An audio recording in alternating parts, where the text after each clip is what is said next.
Okay role जी। मैं captain Yudhvir Singh थे। आज कॉन्फेडरेशन की प्रेस कॉन्फ्रेंस हो रही है।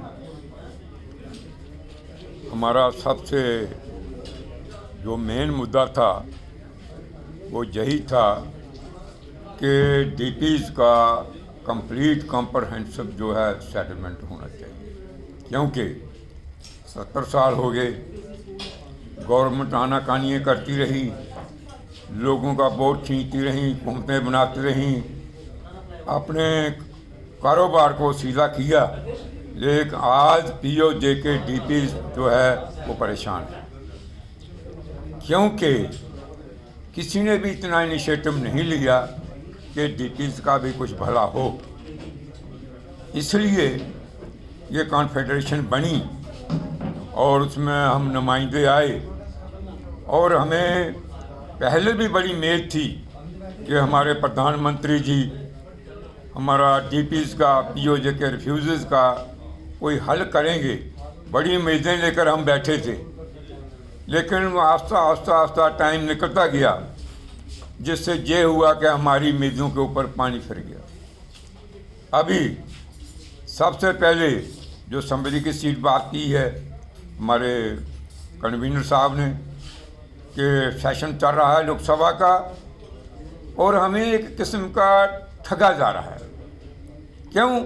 एक सीट पीओजे के डीपीज़ के लिए, जिनकी आबादी जो है तकरीबन 16 लाख है। क्या मजाक हो रहा है हमारे साथ? क्या हम इसको सहन करेंगे? नहीं करेंगे। पीओजे के डीपीज़ इसको सहन नहीं करेंगे। और मैं ये कहना चाहता हूँ कि हमें जैसे कि जेपीसी ने जो रिकमेंडेशन दी है कि डीपीज़ को 10 सीट दी जाए, वो हमें चाहिए। हम बोल देना चाहते हैं, ये ठगबाजी हमें नहीं चाहिए। दूसरी बात, आज 4 साल हो गए हमें 5.5 लाख रुपया देते हुए। 5.5 लाख रुपया देकर अभी तक भी वो हमारा काम पूरा नहीं हुआ। अभी भी फैमिलीज बैलेंस है। जो पास हुई हैं उनका पैसा ही नहीं डाला गया है।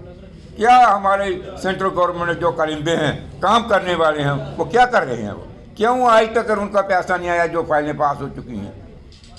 अगली बात ये मैं कहना चाहता हूँ कि वो रिफ्यूजी जिनको आज तक मालकान हक नहीं है, वो कहाँ जाएंगे? ना उनको मुआवजा मिलता है, कोई अगर खराबा हो जाता है उनको मुआवजा नहीं मिलता है, ना वो आगे पीछे हो सकते हैं। तो ये हमें जितना भी रिफ्यूजी जिनको मालकान हक नहीं दिया गया, चाहे वो 47 का है, 65 का है, 71 का है, उनको मालकान हक से आप क्या डिमांड करना चाहिए? गृह मंत्री से आप क्या? हाँ, मैं अभी ये बात करना चाहता हूँ फाइनल में कि कुछ लोग हमारे डीपीज़ जिनके पास एक मरला ज़मीन नहीं है, जबकि वो काश्तकार थे, ज़मींदार थे, उनको भी ज़मीन दी जाए। और लास्ट में यही है मेरा, मैं भी ज़्यादा टाइम नहीं लूँगा, कि मेहरबानी कर मैं मोदी जी से, गवर्नर साहब से ये विनती करना चाहता हूँ, दरख्वास्त करना चाहता हूँ कि मेहरबानी कर ये जो 4-5 पॉइंट हमारे, इसके ऊपर ध्यान दीजिए, जल्दी से जल्दी हल करिए ताकि लोगों का बड़ा हो। जी, मैं JS Sudan, convener confederation of all associations of displaced persons of 1947, 65 और 71।